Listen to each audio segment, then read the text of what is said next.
morning. Okay, so this is part 2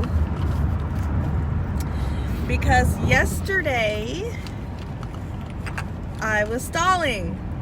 So the answer to the question at the top of the chat is yes. And the question being, are money blocks holding you back? Yes, they are. Your money blocks are absolutely holding you back. The real question, I hate Facebook Live without the nice, super sweet filters that Instagram has, but maybe the resolution isn't good enough to where you see every single blemish on my face. Okay, your money blocks are absolutely holding you back, but the question is, what are your money blocks? So that's what we're going to be talking about in my mastermind group this week, are breaking down our money blocks and figuring out what they are so that we can correct them, grab them, choke them, and get rid of them so that we can unlock the abundance in our lives. So money blocks are a completely new concept to me. I had never heard of this ever in my life until the beginning of this year when I did one of those free webinars from Mind Valley and learned that there are I think it's 22 common money blocks, either 22 common money blocks or 11 common money blocks. And once you figure out what yours is, you can actually break through to a whole new level of income. And then once you get to the new level of income, you're going to have some more that you need to uncover, analyze, and break through again. So it's a never-ending thing, and that's okay because we always need something to learn and grow and shape our lives. By the way, I have a new hands-free doohickey stuck to my car, so I'm officially hands-free, which is awesome. Now I just have to keep my eyes on the road. As I said before, it's a 1 hour long straight road going against traffic. It's just, which is why, I hesitated to take this job because of this commute, but this commute has been the best thing that ever happened to me because I've been able to think and listen to books, and just, it's been amazing. I've probably listened to over 100 books in the past year. All right, so money blocks. I feel like I'm stalling again. I'm just gonna jump right in because if not, I'm gonna stall until I have to get out of the car again like yesterday. This is the thing. All right, so I realized 2 days ago that I am not able to save. I guess I always knew I was a spender, but in the new context that I've discovered is that I am uncomfortable saving. I'm uncomfortable with a lot of money sitting in an account. I feel like it's sitting there, like it's waiting for me to figure out what it's gonna do, when actually our money wants to serve us. And as I'm learning and understanding how money actually works, I'm learning that I am the commander of my money army, and my money army wants to serve me, and they want to multiply. And the way that they serve me and make me comfortable and rich and happy and helpful, like I can help other people. It's actually selfish not to be rich, because when you're rich, you can help other people and you can be a force for good. Versus if you are not living in abundance, you can barely help yourself and your kids. So that's not a good place to be. So a money block that I had before was that I felt like rich people are selfish, and rich people, sorry if it's bouncing around. Hello, Loki. I'm feeding the cat and giving him his medicine. That's an inside joke. So if you're not pursuing abundance and you're not trying to be as rich as possible, that's actually more selfish than people, who have a lot of money. Because if you have a lot of money, you can give a lot of money. And, I grew up thinking that rich people were different from me. Rich people were, selfish and conniving and they got that way through some sort of like, not illegal, well, questionably legal means, or by screwing somebody else over. And now, just in the past year, I've learned that that's not true. It's not true. There's more information out there that, being rich is not some,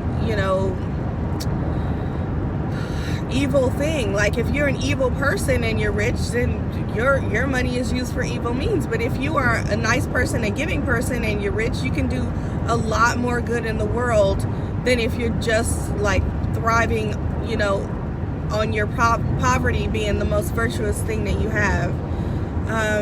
At the beginning of my journey, I learned that Mother Teresa raised millions and millions of dollars, because how else could she do as much good as she was doing if she didn't have a lot of money?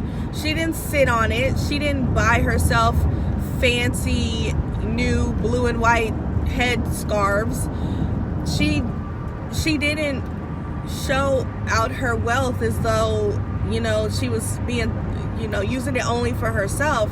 She had a lot of wealth so that she could give and she could help the causes that she believed in. So that is the goal. So I had to really grab and crush that money block that rich people were evil or cheaters or bad people, and having money was a bad thing. If you just met me, like if you're new in my mastermind group, or if I know you from SOS Club or something like that, or we're online friends and you just met me, you would think like, wow, this girl is obsessed with money. Like, she is all about money. She's money hungry. She's money grabbing. And it's because I'm trying to teach the money mindset. I'm not trying. I am teaching money mindset shifts and helping people to gain more wealth through money mindset. That is why it seems like I'm so focused on money. But in actuality, I am 42, and for 41 years of my life, I did not care about money, which is probably how I got in the situation I got into. But I remember that's definitely how I got into the situation I got into. When I was growing up, I wanted to be a doctor. I wanted to be a teacher, but I wanted to be a doctor. And so I would tell people, and I don't remember how old I was, but I remember I would tell people that I would do it for free. That I would totally do it for free, and I didn't need to have a lot of money, because I really deep down believed that money was the root of all evil. The love of money was the root of all evil. Money was, rich people were, everything was. And I didn't know any wealthy people growing up. So I believed that I could work for free. Like, I could volunteer, I could work in the Peace Corps, it didn't matter. Like, I would be a doctor and I would help people who couldn't pay. And I did that. My first job out of residency was in an indigent community, which, like, they had a lot of Medicare and Medicaid. They couldn't pay. But they also didn't want to take their medicines. So that was annoying. But it was a real uphill battle. Like, it was a job full of resistance. I'll put it that way. It was a frustrating job to work that way, which most of the time, if you're, working like that almost for free, it is frustrating. But I got paid a lot of money. I remember talking to my younger brother, or should say my youngest brother, and when I first started getting paid, and I was single, I didn't have kids and all this stuff, and it was ridiculous how much money I was making for what I had to do, because in my mind, I love what I did, so it should be free, right? Like, I shouldn't be paid for doing this, because, I had gone from my residency salary, which was like $42,000, to like my full-fledged out-of-school doctor salary, and I was working for a company, and it was ridiculous, and I was like, this is crazy.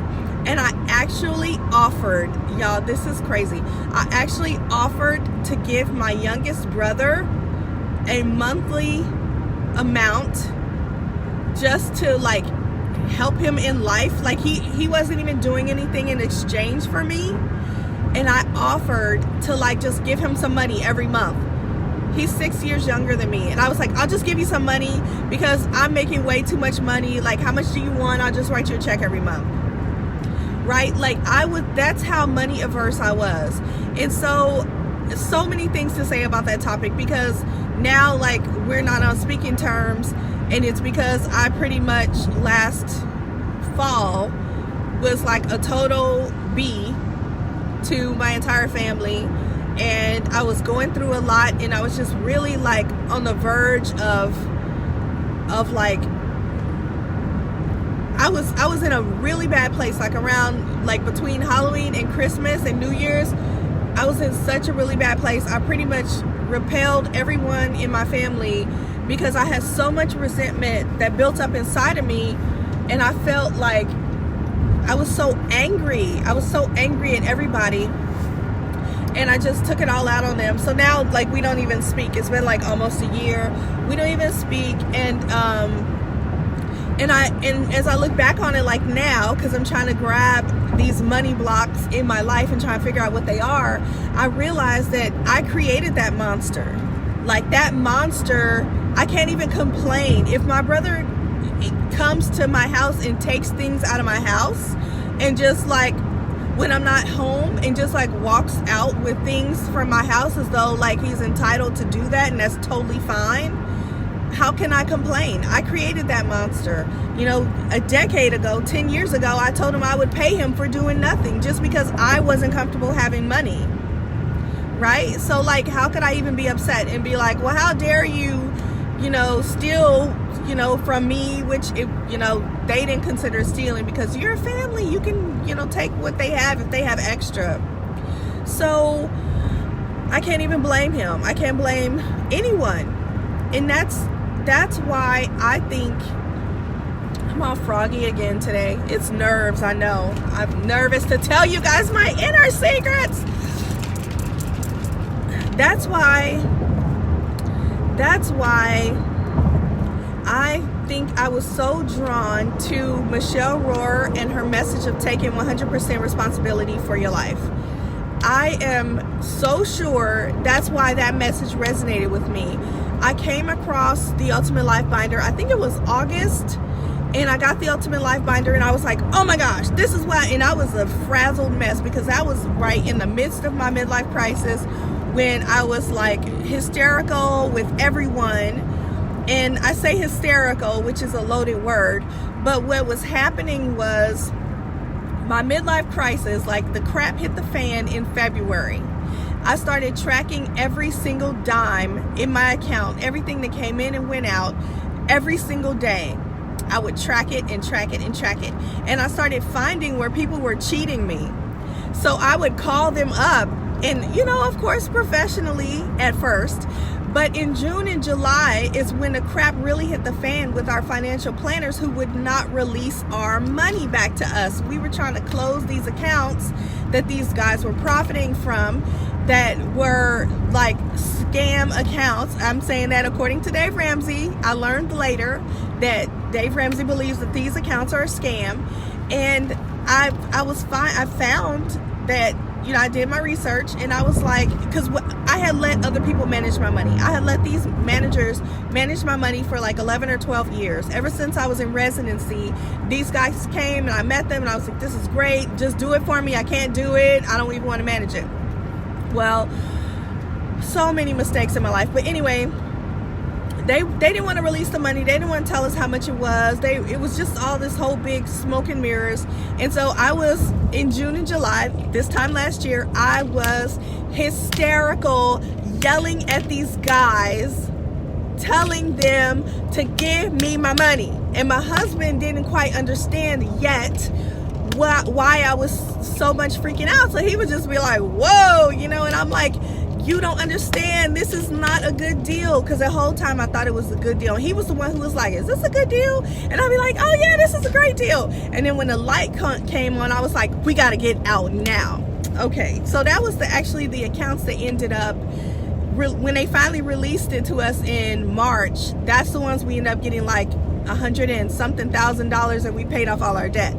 So it was crazy. Plus we were paying them $2,000 a month into these accounts. So we recouped that $2,000 a month too. Crazy. Like, all of our money was gone when we paid our bills, all of it. And then I was living off credit cards, right? I'm living off credit cards, and I'm a doctor. That was crazy. So anyway, I was like all the way back. So one of the money blocks that I found, and I hope this is coherent, because I just talk. Like, I come up with a topic and that's it. Like, I have a title and then I just talk. So it's stream of consciousness. I hope it's coherent. I hope I don't stop in the middle of a sentence and go off on a tangent and don't come back, because that would be bad. So I always had a money block as far as feeling worthy to earn money doing something that I enjoyed, which at the beginning of my career, I enjoyed being a doctor. I enjoyed helping people. I felt like I was serving the community, so why should I be paid for that, right? Like, that's crazy. I would definitely not tell my kids that. And I started to, in addition to paying my brother occasionally, I started to help other family members very generously. I started to live, that lifestyle creep that comes in. I started to do all types of extra stuff that I didn't need to do, and buy extra stuff I didn't need to buy. I don't want to make it sound doom and gloom, because I actually did travel a lot. I had a lot of fun traveling. I think I had more fun traveling when I was a student than I did afterwards, because when I started working, I was like a workaholic. And I thought that's what you had to do too. I thought you had to work really hard and to be successful and climb the ladder of success and all that kind of crap. But I had a house with a pool. It wasn't a great pool, but it had a pool. And I didn't even want a pool, but whatever. It was horrible. I had a mission. I had a goal back then, which seems funny now, because now I'm like, I'm in such a different place, but I still love this goal because it's really something I did want to do. I had a mission that every place I visited, I would have a spa. I have a spa day there. So wherever I went, I wanted to have a spa day. So I had like expensive spa days all over the place, y'all. And it was so much fun. It was a lot of fun. So, and I had a couple BMWs before, so I'm back doing keto. So this is my bulletproof coffee. It's delicious. Stevia, heavy whipping cream, and clarified that clarified butter. Butter and coffee is yummy. I have to make a video about that in another time. Yes. Is that how you feel? Yes, Diane.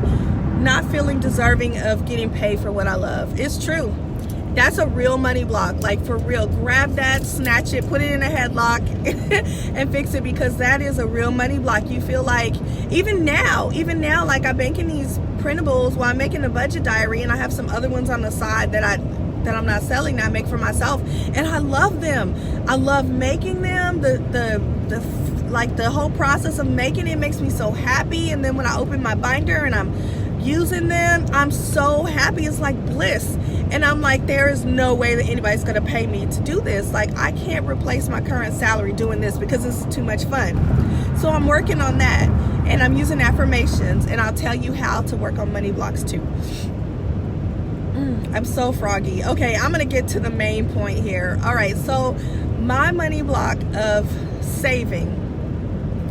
I'm going to tell you a story. One day I was sitting on the couch, and I had been working for like, this is probably 2011. Yeah, it's like 2011. Or 2020. It was like 2011. Anyway, I was sitting on the couch and I got a call on my cell phone. And this lady was like, hi, you have this account that's been, dormant or whatever, I guess, when you haven't had any activity on it. It's been dormant for, over a year, and or several years or 3 years. It was a long time. I forgot I had this account, right? Totally forgot I had this account. I still have the account to this day. It's my money market account. But back then I had opened it during residency and I was putting like $50 a month into it from my check. Well, it accrues a lot of interest. And so she was telling me, like, you have this account, you haven't had any activity on it. Do you want us to close the account and send you a check, or do you want to start using the account again? So I was like, casual, I'm like, well, how much is in the account? Thinking it was going to be like $400. Oh, it's like $400, blah, blah, blah. And I would be like, oh, send me a check and close the account. She says it's like $12,683. Like, it was over $12,000. And it had just been sitting in this account, accruing interest. And I was like, oh my gosh. So she's like, so what do you want us to do? I'm like, well, keep the account open, because if there's an account that's going to take my money that far, that fast, then heck yeah, I want to keep it open. I'm going to put more money into it. Well, this is how the story goes. I was so excited. Like, suddenly I felt like I had money to spend, and I started spending that money. And it was basically, and I noticed this in myself, that it's just like a choice. You go in the store and you're like, okay, these are things that I need, and oh, that's cute. Do I need that? I don't really need it, but I got a little buffer, I got a little cushion this month, let me go ahead and get it.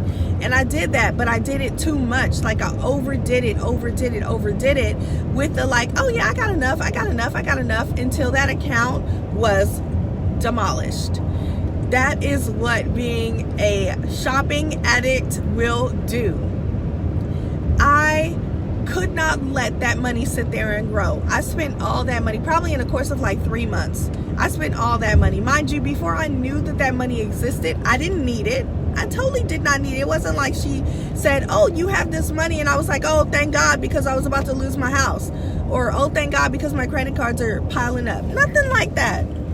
I didn't need that money. But when she told me I had it, then I was like, oh, well, happy days are here again. So that was a problem. And you think I would have learned from that, but I didn't. So I continued to use that account. I have that account to this day. It probably only has double digits in it. I think it has like less than $50 in it. And the reason for that is that I used everything that was left in it to pay off our debt. Like, we are doing we are doing Dave Ramsey's baby steps. And so baby step 0 is that you become current on all your accounts. If anything's past due, if anything's in foreclosure, like, you need to fix all that first. Baby step 1 is that you save up a little emergency fund. So you have $500 or $1,000 in an emergency fund, just in case, to make sure that if something crazy comes up, it doesn't derail your whole life. So we did that. We saved the emergency fund. And then baby step 2 baby step 2 is the debt snowball. And am I right? Wait, emergency fund? Yeah, the debt snowball. So you start to knock down, I'll put a chart or something in the comments, so in case I'm getting this all screwed up. But you put your debts on the debt snowball and you start to knock off all your debts. And so once we had our emergency fund saved up, there was no reason to not throw everything at our debt. And we went gazelle intense. I say we, but it was mostly me. Like, my husband, I just asked him, like, is it okay if I pay? Like, the credit card is down to such and such amounts. We had that amount in the savings account. Is it okay if I paid the whole thing? And he was like, what are you talking about, right? Because I was like, full on midlife crisis. We have got to become debt free. This is ridiculous. And so he was like, okay, sure. And I used all the savings, all of everything to pay off our debt. And of course we sold the house, and of course we found the money that the financial planners were keeping and whatever. There was some kind of plan for it that we couldn't get it, but we got it anyway. So then, now that we're debt free, we were debt free as of June. And the next part of it is that you save 3 to 6 months living expenses. That's the next baby step. So that is what we were going to start in June. So I needed to take the budget, using my budget diary, and analyze what our actual living expenses are without the debt on there, and put that into savings in the money market account. Okay. So an amazing opportunity happened when I went to see Lisa Nichols on June the 1st. And I totally committed to going to the Bahamas. And I don't think that was a bad idea. I actually think that was a really good idea. And I actually feel like the universe was lining up, because had I not been debt-free, I wouldn't have been able to go on that trip. Period. I would not have been able to go on the trip if I was not debt free, because everything that, the retreat, I paid it in cash. And I think that is going to be a real shortcut to success, to go and have this transformative experience with other high-level women. And I need it. I deserve it. I don't regret that. However, that was one thing. But then there were like a couple courses, and then a lot of little things, like we've eaten out. My kids, not both my kids, my daughter always wants to go to Chick-fil-A. I think we've gone to Chick-fil-A like 12 times this month, and it's only the 26th of the month. Like, these are things that I would not have done 2 months ago or even a month ago. We were not going to eat out at all. Like, we were saving every penny. But now I feel like, hey, there's a cushion. Like, I don't know how much it is, because I haven't analyzed our true living expenses yet, but I know that we don't have any bills, so there's a cushion. So I just kind of went crazy, which is okay. That this happens. You just you fall off, you get back up again, and you try again. Thankfully, it's almost July, so I will be trying again. But my husband was angry. I would be angry if I was married to me too.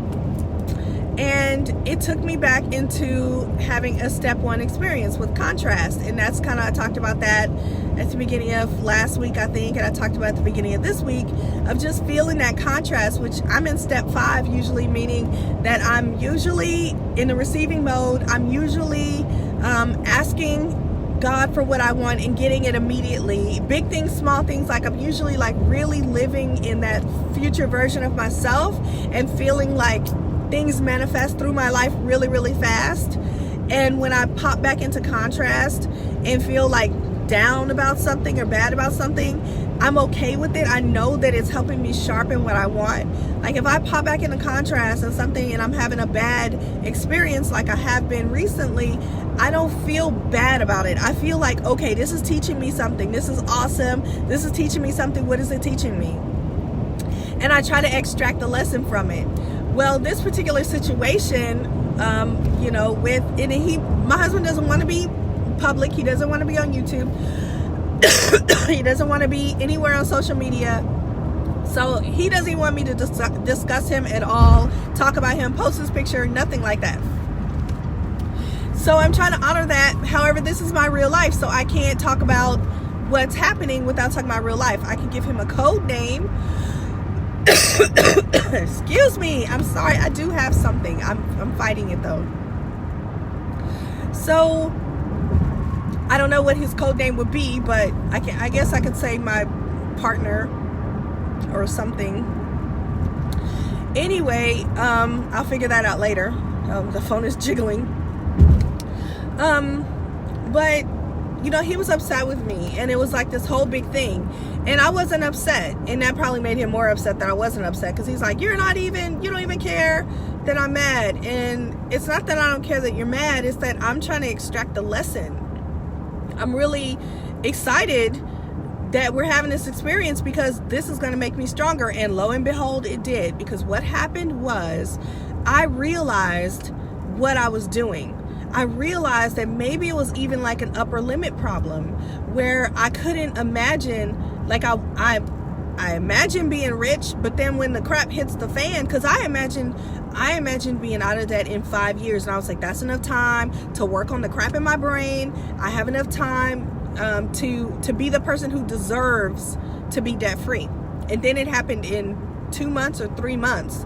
And all of a sudden, I was the person who was debt free. And I was like, oh, holy crap. I don't know if I'm ready yet. I don't know if I'm this person. So that was a big, steep thing for me. And so now that it's June, I'm like, okay, I really have to get my stuff together. I got to put on my big girl pants and be the person who deserves not to go back into debt. So, and a lot of tempting things have happened that's been crazy. So, it's like, you don't give an alcoholic a drink. You do not give someone like me a credit card. Well, my husband applied for a credit card and it came in the mail with my name on it. And I was like, I was physically ill. And I ended up putting it God knows where. And it's one of those good ones too. It's like got the metal in the middle. It's really heavy. I was like, oh, this is not good. Like I felt seriously like an addict. And I was like, no. So I sent him his and I was like, you have to use this. I can't use this. It's supposed to be for his travel expenses for next year when he goes on interviews. And I guess he wants me to help him get points. But being the spending addict that I am, I cannot use that card because I will totally screw up our entire budget. So I'm not going to use it. Anyway, so I realized that I was in a step one experience. I was having contrast with, my husband. And I was trying to figure out what it was teaching me. And when I really looked at it, and thankfully, he usually doesn't communicate. And he sent me a message and he told me exactly what was bothering him. And it was a light bulb moment for me, because I was like, I will spend all the money. Like I am struggling with being a saver. And then when I dug deep into that, I realized that I am uncomfortable having savings. It just makes me nervous. Like if I have it, it's like an untouchable, like don't touch this, leave it alone, which is why I use the money market accounts. So here's my plan. I have like 5 minutes to tell you my plan. This is my plan for making sure, because I like goals, I like games, and I like goals. So what I'm doing is I'm setting a limit of what my savings account will be at all times, and I'm using my money market account. I'm going to transfer, it's going to be an item on the budget to transfer this amount of money, which is, once I figure out our living expenses and I subtract, the income from the living expenses, I'm going to transfer the rest into the account that will be our 3 to 6 months living expense account. And it's like, this account will never go below this amount. And if I do need to spend, it'll be like, you can't spend from there if this account is not at the, at the limit that it's going to be. And if I get to that limit, like say it's like $10,000 or something like that, $5,000, $1,000, whatever it is, when I get to that limit, so if I say, okay, this account will never be below $1,000. Right now it has like $80 in it. It'll never be below $1,000. So that means I have to build it up till it gets to be $1,000. Can't touch it till it's $1,000. It gets to be $1,000. Then I say, up, now it has to be $5,000.